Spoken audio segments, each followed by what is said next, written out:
Genesis 19.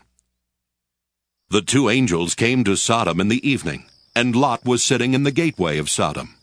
When Lot saw them, he rose to meet them, and bowed down with his face to the ground.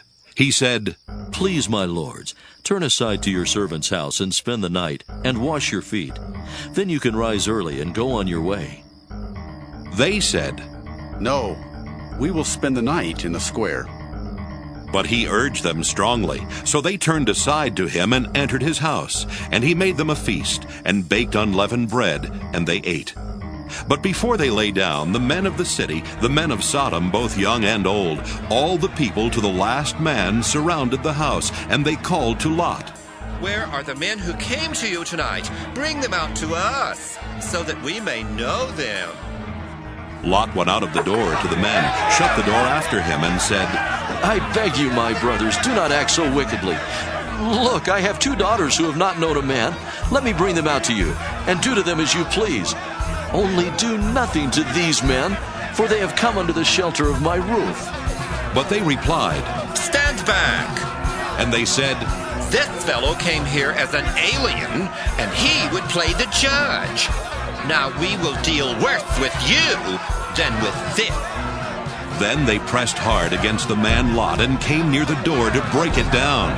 But the men inside reached out their hands and brought Lot into the house with them and shut the door. And they struck with blindness the men who were at the door of the house, both small and great, so that they were unable to find the door. Then the men said to Lot, "Have you anyone else here? Sons-in-law, sons, daughters, or anyone you have in the city? Bring them out of the place, for we are about to destroy this place, because the outcry against its people has become great before the Lord, and the Lord has sent us to destroy it." So Lot went out and said to his sons-in-law who were to marry his daughters, "Up, get out of this place, for the Lord is about to destroy the city." But he seemed to his sons-in-law to be jesting. When morning dawned, the angels urged Lot, saying, "Get up, take your wife and your 2 daughters who are here, or else you will be consumed in the punishment of the city."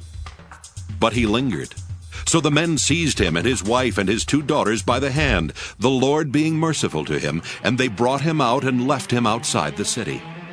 When they had brought them outside, they said, "Flee for your life. Do not look back or stop anywhere in the plain. Flee to the hills, or else you will be consumed." And Lot said to them, "Oh no, my lords, your servant has found favor with you, and you have shown me great kindness in saving my life. But I cannot flee to the hills, for fear the disaster will overtake me and I die. Look, that city is near enough to flee to, and it's a little one. Let me escape there. Is it not a little one? And my life will be saved." He said to him, "Very well, I grant you this favor too, and will not overthrow the city of which you have spoken. Hurry, escape there, for I can do nothing until you arrive there." Therefore the city was called Zoar. The sun had risen on the earth when Lot came to Zoar. Then the Lord rained on Sodom and Gomorrah sulfur and fire from the Lord out of heaven, and he overthrew those cities and all the plain and all the inhabitants of the cities and what grew on the ground. But Lot's wife behind him looked back, and she became a pillar of salt. Abraham went early in the morning to the place where he had stood before the Lord. And he looked down toward Sodom and Gomorrah, and toward all the land of the plain, and saw the smoke of the land going up like the smoke of a furnace.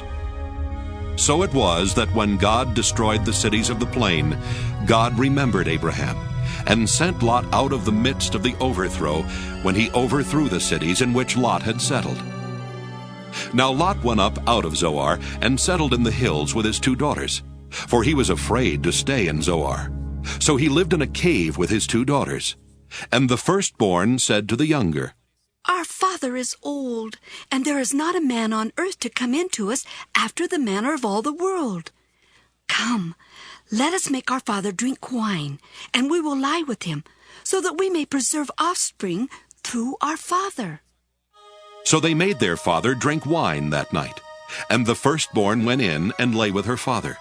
He did not know when she lay down or when she rose. On the next day the firstborn said to the younger, "Look, I lay last night with my father. Let us make him drink wine tonight also. Then you go in and lie with him, so that we may preserve offspring through our father." So they made their father drink wine that night also, and the younger rose and lay with him. And he did not know when she lay down or when she rose. Thus both the daughters of Lot became pregnant by their father. The firstborn bore a son and named him Moab. He is the ancestor of the Moabites to this day. The younger also bore a son and named him Ben-Ammi. He is the ancestor of the Ammonites to this day.